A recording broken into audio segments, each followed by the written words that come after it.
Hai, welcome to the world of Enigma. Perkenalkan, nama gue Giaskaf. Dan gimana kabar kalian semuanya?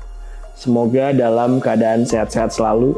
Dan di video kali ini, gue akan bahas kasus buronan paling dicari di Thailand. The game is on.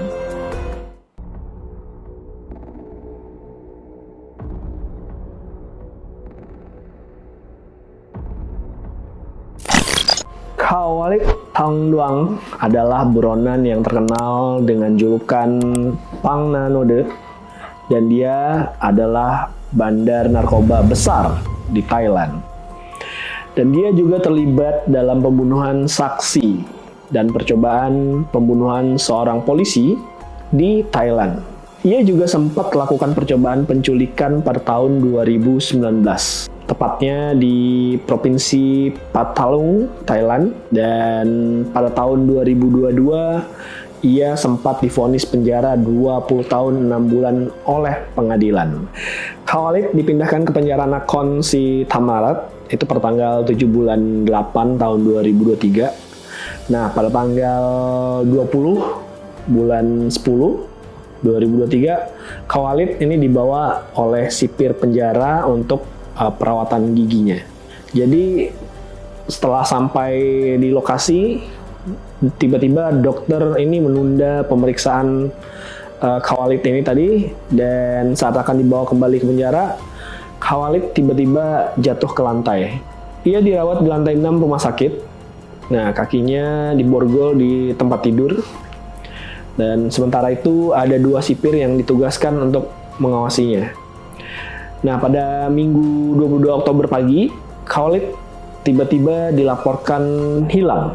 Nah, jadi komandan penjara ini sempat mengumumkan sambil memberikan hadiah kepada siapapun yang menemukan Khawalik ini tadi akan dihadiahi berupa 100.000 baht. Atau mungkin setara sekitar dengan 44.500.000-an, sekitar itu.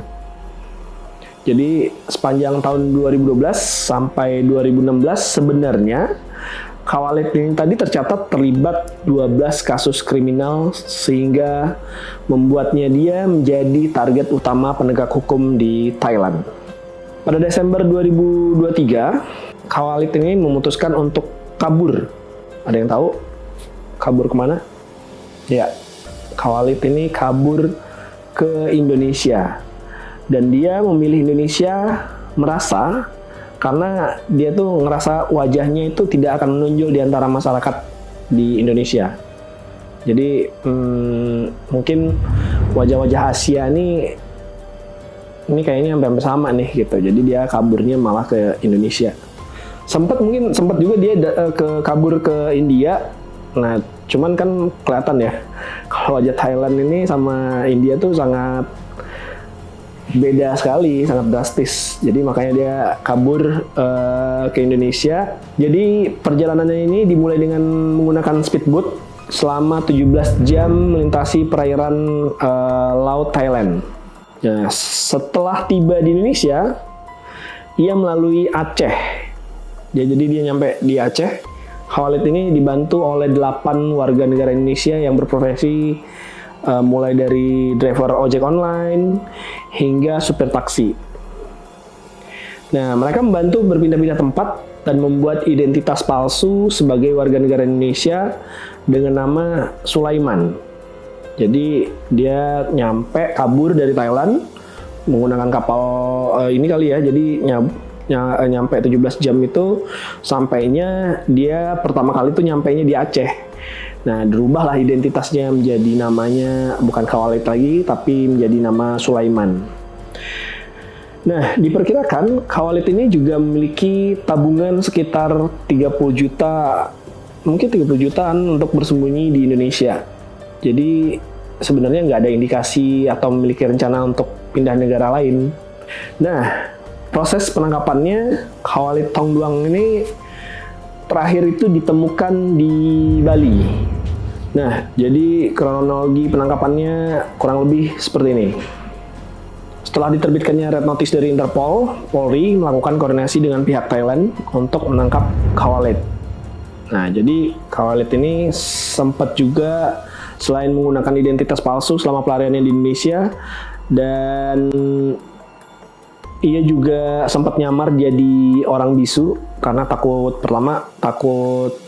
ketahuan bahwa ada orang asing di Indonesia atau di Bali dengan menggunakan bahasa Thailand, dan ini mungkin jadi sesuatu yang cepat dinotis oleh masyarakat, jadi nanti akan dilaporkan ke kepolisian. Dan juga ia juga berhasil menghindari penangkapan selama 7 bulan. Jadi kabur nih, kabur ke sini, terus dikejar, kabur kemana. Nah, pada akhirnya tim gabungan Polri ini menemukan lokasi keberadaan Khawalit di sebuah apartemen di Jalan Dewi Sri 12, Kabupaten Badung, yaitu di Bali. Pada saat penangkapan, Khawalit ini dapat ditangkap tanpa perlawanan meskipun tadinya semua titik ini telah dikunci oleh tim gabungan. Jadi di beberapa titik ini udah dikunci, dia nggak akan bisa kabur lagi, tapi pada akhirnya si Khawalit ini tanpa perlawanan. Nah, selama proses penangkapan, tim gabungan Polri juga mengamankan sejumlah barang-barang bukti, dan juga penangkapan Khawalit Tongduang di Bali ini langsung dipimpin oleh Bapak Irjen Krisnamurti, yaitu Kepala Divisi Hubungan Internasional atau Kadif Hubinter. Mungkin teman-teman juga udah nggak asing, Pak Krisnamurti ini sempat viral pada saat beberapa tahun belakangan waktu penangkapan teroris. Mungkin bisa dicari juga kasusnya. Yang mana ketika kami mendapatkan perintah dari Bapak Kapolri dan didapatkan dari hasil koordinasi dengan pihak Thailand, betapa seriusnya tersangka yang dihadapi. Gangster kelas 1 melarikan diri dari lapas selama 7 bulan berada di Indonesia dengan membunuh polisi dan menembak anggota kehakiman. Dan ini menjadi tekanan bagi.